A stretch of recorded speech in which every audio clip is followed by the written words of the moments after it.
Hello everyone, मैं हूं कोमल और आपका स्वागत है इंडिया फर्स्ट 2.00 में। आज हम इंडियन कॉन्ट्रैक्ट एक्ट 1872 में सेक्शन 20 देखेंगे जो कि मिस्टेक से डील करता है। मिस्टेक मतलब क्या होता है? गलती। ठीक है, जो काम आप करना नहीं चाहते फिर भी आपसे वो हो जाता है, उससे हम क्या बोलते हैं? मिस्टेक, गलती। वो हमसे गलती से हो गया। आप लोग जैसे जनरल लाइफ में बोलते रहते हैं ना, ये काम मेरे से गलती हो गया, बाई मिस्टेक हो गया। ठीक है, तो ये आप करना नहीं चाहते फिर भी आपसे ये हो जाता है, इसे हम मिस्टेक बोलते हैं। सेक्शन 20 में दिया हुआ है agreement void when both parties are under mistake as to matter of fact. जब दो पार्टीज होंगे, जब दोनों पार्टीज अंडर मिस्टेक में होंगे तो वहां क्या हो जाता है? एग्रीमेंट वॉइड हो जाता है। और मिस्टेक कोई ऐसा वैसा मिस्टेक नहीं होगा। वो मिस्टेक क्या होगा? मेन सब्जेक्ट मैटर, वो उस कॉन्ट्रैक्ट का वो मेन सब्जेक्ट मैटर होगा, उसी को लेके हमारे अंदर क्लैरिटी नहीं होगा। हम दोनों पार्टीज के बीच में मिस्टेक होगा। या एसेंशियल एलिमेंट्स ऑफ एग्रीमेंट, उस एग्रीमेंट का वो एसेंशियल एलिमेंट्स होगा, उसे लेके हमें क्लैरिटी नहीं होगा, हम दोनों पार्टी जो है वो मिस्टेक में होंगे, तो ये एग्रीमेंट क्या हो जाता है? वॉइड हो जाता है। आज हम सेक्शन 20 में यही देखेंगे। When both parties are under mistake which is essential to agreement is void।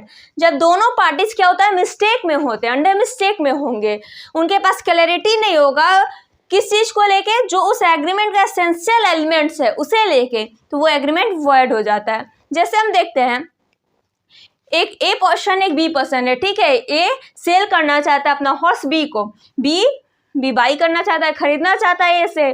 तो यहाँ पे ए और बी दोनों जो है एक दूसरे से एग्रीमेंट कर रहा है। ए बोल रहा है कि ठीक है हम बेचना चाहते हैं हॉर्स को, बी बोल रहा है ठीक है हम खरीदना चाहते हैं हॉर्स तुमसे। लेकिन क्या होता है? At the time of contract horse is dead. जिस टाइम कॉन्ट्रैक्ट ए और बी के बीच में एग्रीमेंट हो रहा है, कॉन्ट्रैक्ट हो रहा है, उस टाइम क्या होता है? हॉर्स मर चुका होता है। लेकिन ना ये ए को पता होता है ना बी को पता होता है। तो दोनों पार्टीज क्या है? मिस्टेक में है। दोनों पार्टी के पास क्लैरिटी नहीं है हॉर्स को लेके। ठीक है, तो यहाँ पे क्या हो जाएगा? ये एग्रीमेंट वॉइड हो जाएगा। क्यों? क्योंकि दोनों पार्टीज के बीच में क्लैरिटी नहीं है, दोनों पार्टीज मिस्टेक में है, बाई मिस्टेक में, अंडर मिस्टेक में है। ठीक है, तो इसलिए ये एग्रीमेंट वॉइड हो जाएगा। अब मिस्टेक दो टाइप का होता है। ठीक है, mistake of law and mistake of fact. Mistake of law हम देखेंगे, मिस्टेक ऑफ लॉ भी दो टाइप का होगा। फर्स्ट, इंडियन लॉ का अगर हम मिस्टेक करते हैं तो कॉन्ट्रैक्ट क्या होगा? फॉरेन लॉ का मिस्टेक करते हैं तो कॉन्ट्रैक्ट क्या होगा? ये हम देखेंगे सेक्शन 21 में। मिस्टेक ऑफ फैक्ट ये भी दो टाइप का होगा, bilateral mistake and unilateral mistake. Bilateral mistake में अगर हम मिस्टेक करते हैं तो क्या होगा? बाइलैटरल मिस्टेक होता क्या है? When both parties are under mistake, जब दोनों पार्टीज हो मिस्टेक में होंगी, दोनों पार्टीज के पास उस कॉन्ट्रैक्ट को लेके क्लैरिटी नहीं होगा, उसका जो मेन सब्जेक्ट मैटर है उसे लेके क्लैरिटी नहीं होगा दोनों पार्टीज के बीच में, तो वो क्या हो जाता है? बाइलैटरल मिस्टेक, जो कि हम सेक्शन 20 में देखें। जब दोनों पार्टीज बाइलैटरल मिस्टेक में होंगे तो वो एग्रीमेंट क्या हो जाएगा? वॉइड हो जाएगा। एंड यूनिलैटरल मिस्टेक में क्या होता है? When one parties are under mistake, एक पार्टी जो है वो बस मिस्टेक में होता है और जो दूसरा पार्टी है उसके पास क्लैरिटी होता है। ठीक है, उस कॉन्ट्रैक्ट को लेके क्लैरिटी होता है, लेकिन जो एक पार्टीज है वो मिस्टेक में होता है। तो फिर कॉन्ट्रैक्ट कैसा होगा ये हम सेक्शन 22 में देखेंगे।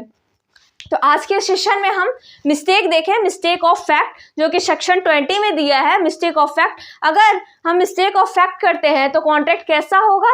कॉन्ट्रैक्ट क्या होगा? एग्रीमेंट जो है हमारा ये वॉइड हो जाएगा। क्यों? क्योंकि यहाँ पे दोनों पार्टीज जो है, दोनों पार्टीज अंडर मिस्टेक में है। ठीक है, जब भी दोनों पार्टीज होगा, दोनों पार्टीज अंडर मिस्टेक में होगा तो यहाँ क्या होगा? एग्रीमेंट वॉइड हो जाएगा। ये हमेशा ध्यान रखिएगा, ये मिस्टेक ऑफ फैक्ट है। सेक्शन 20 जो रिलेटेड है मिस्टेक ऑफ फैक्ट से रिलेटेड है। Okay, thank you everyone.